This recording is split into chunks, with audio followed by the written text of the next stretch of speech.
बाबू।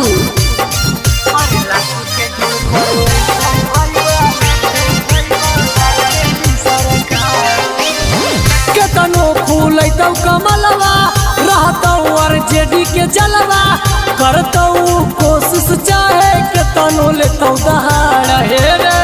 केतनो फूल कमलवा रहतौ आरजेडी के जलवा करतौ कोशिश चाहे केतनो लेतौ दहाड़।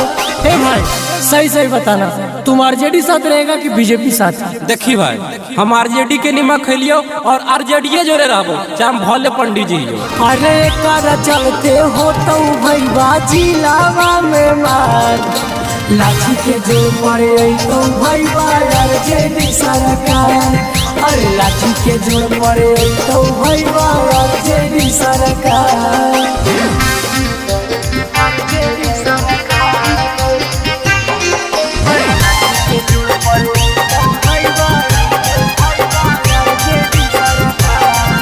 माँ प्रतिमा रिकॉर्डिंग स्टूडियो शेखपुरा।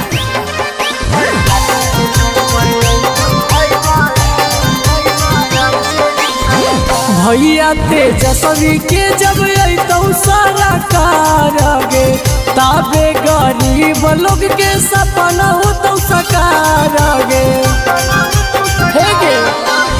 भैया तेजस्वी के जब अतौ सारा कारगे ताबे गरीब लोग के सपना होतौ सकार।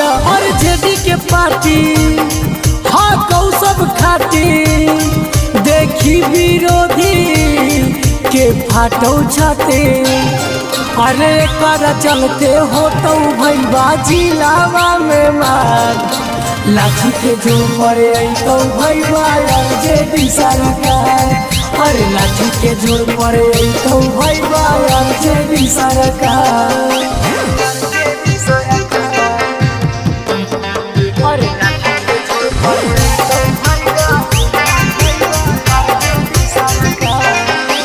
मिक्स बाय शैलेंद्र बाबू।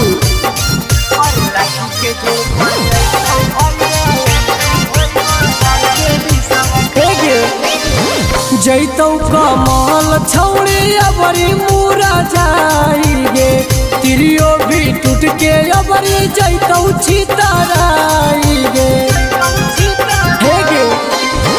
जैतौ कमल छौड़े अबरी मुरा जाइगे तिरियो भी टूट के अबरी जैतौ छितराई। राइटर विकास रंगा के साथ आगे धर लेना छोड़ी आरजेडी के हाथ।